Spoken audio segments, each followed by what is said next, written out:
fitiavana mandrakizay zany no anasanantsika rehetra indray amin'ity androany ity.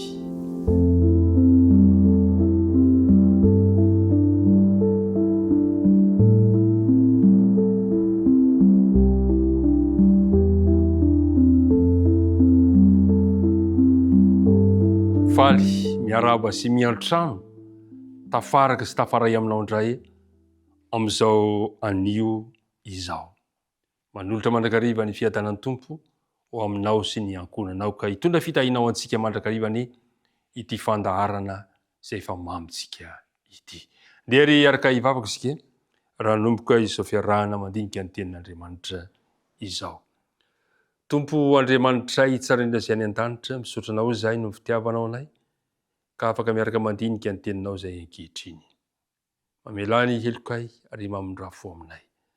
Raha andinika izany teninao izany ary izahay dia aoka ny fanaina masina no ampitoerinao temponay, ampianatra anay ny teninao. Tinonina sy angatanay ny vavaka amin'ara Jesosy. Amen. Andeha ny andinina atao tadidiana no anomboantsika izao fiarahantsika izao indray androany izay fahitantsika omaly Jaona 5:10 ka ny andininy 7. Jaona 5:10 ka ny andininy 7. Tahaka ny tiavandray aho no tiavako anareo. Tomoera amin'ny fitiavako ianareo. Tomoera amin'ny fitiavako ianareo. Fitiavana mandrakizay. Mbola tamin'ny Apokalipsy 7 no misy antsika ankehitriny. Afatra ho an'ny fiangonana farany, fiangonan'ny Laodikia, torohevitra, taridalana, ny etaetan'i Kristy ny amin'izany fiangonana izany. Fantatsika tsara fa rehefa avy niresaka momba ny toetrantsika feno fangatsiahana Jesosy dia milaza amintsika izy fa tokony ho resena izany. Ary marina izany, Andriamanitra ihany no manolotra antsika ny vahaolana ahafahantsika mandresy ilay fangatsiahana ao am-pontsika tsirairay avy. Zao no voalaza ao amin'ny Apokalipsy 7:1-2 izy hoe: izay maharesy dia avelako iara-mipetraka amiko eo ambony seza fiandrianako, dia tahaka ny nandresiko koa sy ny niarahako nipetraka amin'ny raiko eo ambony seza fiandrianany. Fantatra Jesosy fa mafy ny ady hatrehitsika. Fantatra Jesosy ny tolona tiantsika ao anatin'ny fankapana maro samihafa. Fa mahazo antoka kosa nefa izy fa raha mamaly le antso ka manokatra ny varavarany fontsika isika dia izy no mitarika antsika ho an'ny mifandresena. Ny ady lehibe indrindra mantsy dia izao: ny fahatsapana, ny fahalemetsika, ny fiheverantsika, fiheveran-tenantsika ho zavatra. Zany ny ady tsy maintsy resena. Ary tsy maintsy ataontsika ihany koa ny fandraisana, ny fananarana ataon'i Jesosy. Ekeo ny fananarany izay mitondra antsika, mitarika antsika ao amin'ny fibebahana. Ary ny fanekentsika handray ilay akanjom-pamarinana izay atafy antsika. Tena mahatalanjona tokoa ny fahafantaran'i Jesosy ny tsy firay antsika sy ny toerantsika matimaty, nefa mahafinaritra dia mbola ampitoviany amin'ny hatrany isika. Hoy izy hoe: izay maharesy tahaka ny nandreseko. Raha miresaka aminao izy androany dia miresaka amin'ny olona toy izay efa maharesy. Marina fa mbola matimaty isika. Marina fa fantatra Jesosy ny toerantsika izay tsy miraika mangatsitsika, kanefa dia ampitoviany sady amin'ny tenany isika.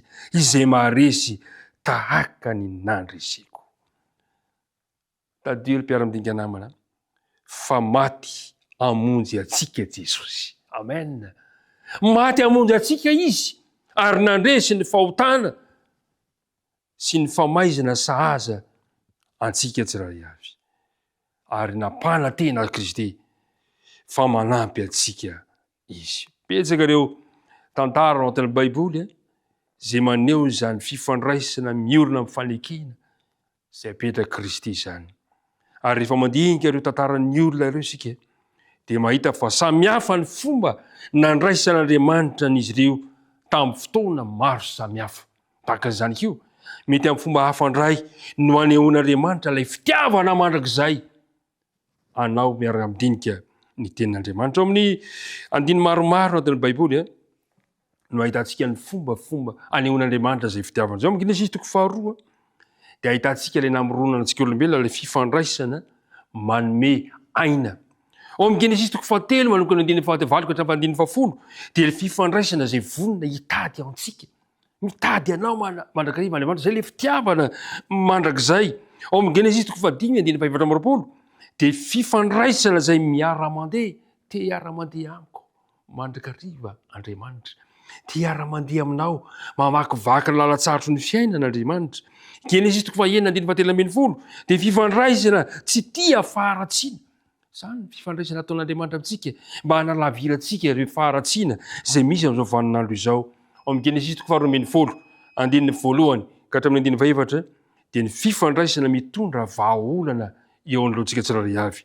Ao amin'ny Exodus 4:30 dia fifandraisana manova fiainana. Ry mpiara-midinika namana, rehefa diniantsika ireo rehetrarehetra ireo dia raisy lahatra isika.